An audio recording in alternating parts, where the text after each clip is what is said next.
Hello students, good morning. आज हम discuss करेंगे डिसएडवांटेजेस और डीमेरिट्स ऑफ इंटरनेशनल ट्रेड, यानी कि अंतर्राष्ट्रीय व्यापार के क्या दोष हैं, क्या हानियां हैं, या हम कह सकते हैं इसके विपक्ष में क्या तर्क हैं। उसमें पहला पॉइंट है undue exploitation of natural resources, प्राकृतिक संपदा का अनुचित शोषण। विदेशी व्यापार के माध्यम से सभी देश अधिक लाभ कमाना चाहते हैं और इसके लिए वे प्राकृतिक संपदा का अनुचित विदोहन करना शुरू कर देते हैं। इससे वन संपदा, पशु संपदा, वन्य जीवों, खनिज संपदा आदि की बहुत हानि होती है और पर्यावरण में असंतुलन उत्पन्न हो जाता है, जिसका खामियाजा न केवल कृषि एवं उद्योग के क्षेत्र पर पड़ता है बल्कि समूची अर्थव्यवस्था को भी भुगतना पड़ता है। और अगर वर्तमान गति से निर्यात जारी रखते हैं हम व्यापार बढ़ाने के लिए, तो इससे जो प्राकृतिक संसाधन है उनको हम भावी पीढ़ियों के लिए बचाकर नहीं रख सकते और भावी पीढ़ियाँ उनके उपयोग से वंचित रह जाएगी।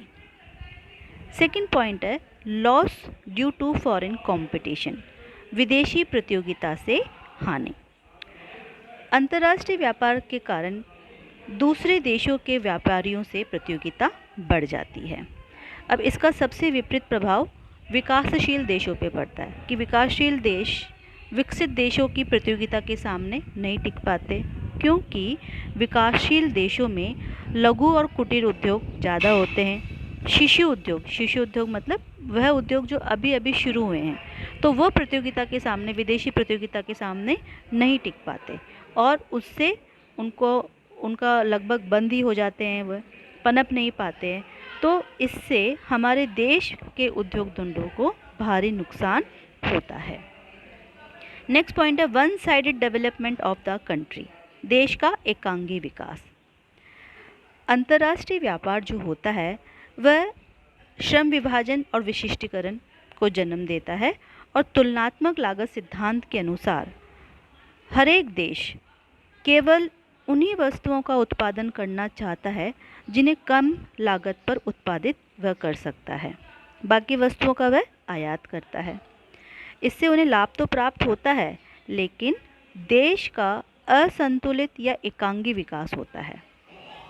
संतुलित विकास की आवश्यकता होती है आर्थिक विकास के लिए, लेकिन वह नहीं हो पाता। तो इस प्रकार की प्रवृत्ति के जो दूरगामी परिणाम होते हैं वह बहुत ही अनिष्टकारी होते हैं। युद्धकालीन या संकट की स्थिति में देश में आत्मनिर्भरता की समस्या आ जाती है, हमें विदेशों पर निर्भर रहना पड़ता है, विदेशों पर निर्भरता बढ़ जाती है। तो जब तक हम आत्मनिर्भर नहीं होंगे तो हमें दूसरों की बातें माननी पड़ेगी। तो ये भी अंतर्राष्ट्रीय व्यापार का एक दोष होता है। नेक्स्ट पॉइंट है फियर ऑफ डंपिंग। डंपिंग मतलब राशिपातन का भय। राशिपातन का मतलब ये होता है कि देश में तो हम वस्तुएं महंगी बेच रहे हैं और विदेशों में वह वस्तुएं अपन सस्ती बेच रहे हैं। तो क्या होता है, कभी कभी विकसित राष्ट्र अपना माल काफ़ी कम दामों पर विकासशील देशों में बेचने लगते हैं।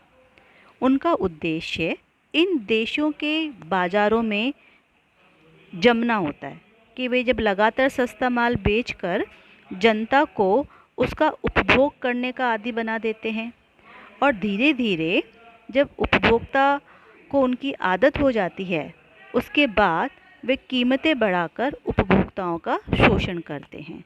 तो इस तरीके से अंतर्राष्ट्रीय व्यापार के कारण राशिपातन का भय रहता है, जिसका अंतोतगतवा हानि उपभोक्ताओं को ही उठानी पड़ती है।